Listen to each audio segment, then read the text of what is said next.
অনেক সুন্দর বাদাম হয়েছে, খুব ফলন ভালো।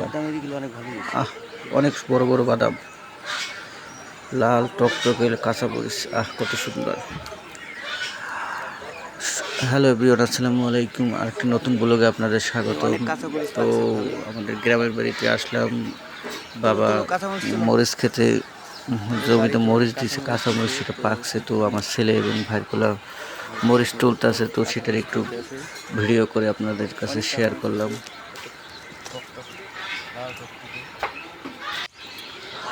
অনেক সুন্দর, অনেক মরিচ হয়েছে এবং অল্প অল্প মরিচ পাকছে, লাল হয়ে গেছে। এগুলো একটু তোলার জন্য আছেই, তো তুলতে আছে মরিচ। এই যে দেখেন, খুব অনেক মরিচ হয়েছে। এই যে অনেক গাছ একবার পুরাই পেকে গেছে, কিছু কিছু গাছে অল্প অল্প পাকছে, মরিচ লাল হয়ে গেছে। এগুলো তুলে নিয়ে তারপর শুকানো হবে। এদিকে রসুন তোলা হচ্ছে, ওদিকে আব্বা এবার রসুন তুলে আবার ওখানে ডাঁটা শাক দিবে।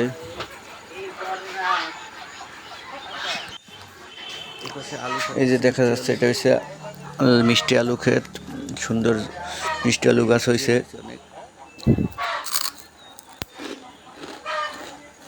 অনেক মিষ্টি আলু হয়েছে এখানে। এই পাশে রসুন তুলতে আছে এখনো।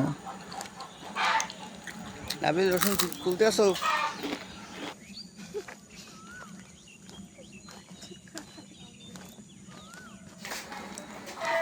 রসুন তুলে বালতি ভরছেন। এই যে কাঁচামরিচ তুলে মাটিতে টাল দিয়ে রাখছে। এগুলো এবার অনেক বেগুনি তুইছে। বেগুন তুলতে আছে গাছ থেকে, ছোট ছোট বেগুন। বেগুনের সাইজ একবারে ছোট। অনেক বেগুন হয়েছে গাছে।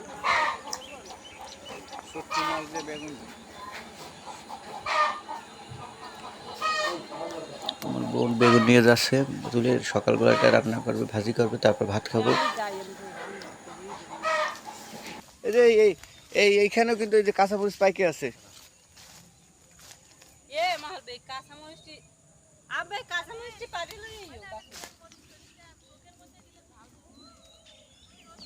আবু ধরো না, তুমি তুমি আর করো, তুমি ওই যে রসুন তোলো, তোমার হাতে ঝাল লাগবে।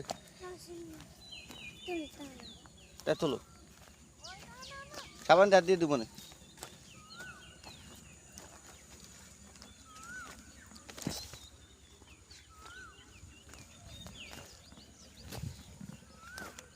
অনেক কাঁচামরিচ হয়েছে।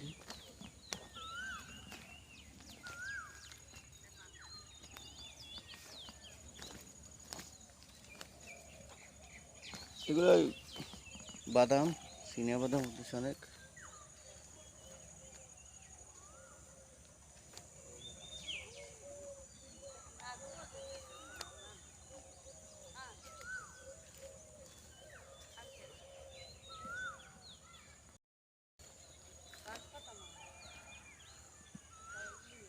সবাই কাজকর্মে ব্যস্ত আছে, কেউ রসুন তুলতেছে, কেউ কাঁচামরিচ, কেউ বেগুন তুলতে আছে।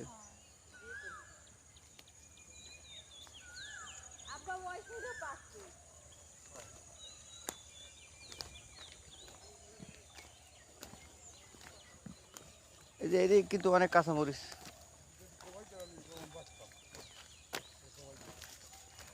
এই যে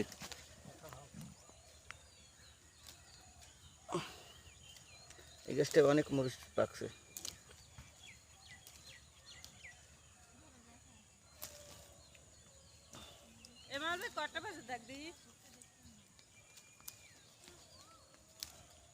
ওই সাইডেও কাঁচামরিচ আছে, ওইখানে কয়েকটা গাছে কাঁচামরিচ।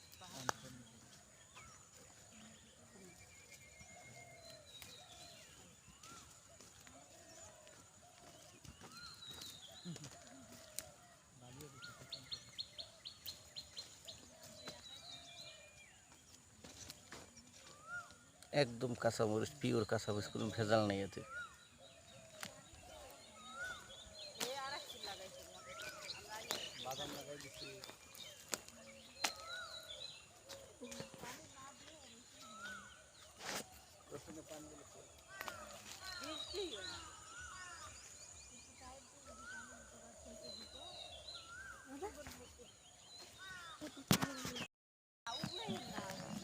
নাবিল কি রসুন পাইছো? ভালো বাদাম হয়েছে দেখি, আবার লাগাবো না। অনেক হয়েছে ভিতরে, বাদাম এগুলো অনেক ভালোই হয়েছে।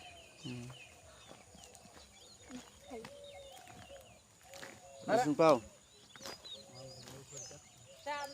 রসুনের বেশিগুলো অনেক ছোট রে, পানি দেওয়া ঠিক মতো পানি দেওয়া হয়নি, এই জন্য এরকম হয়েছে।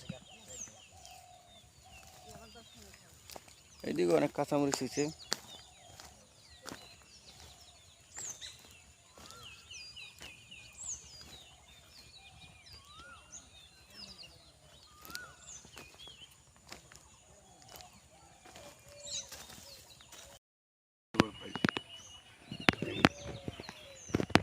চলো চলো।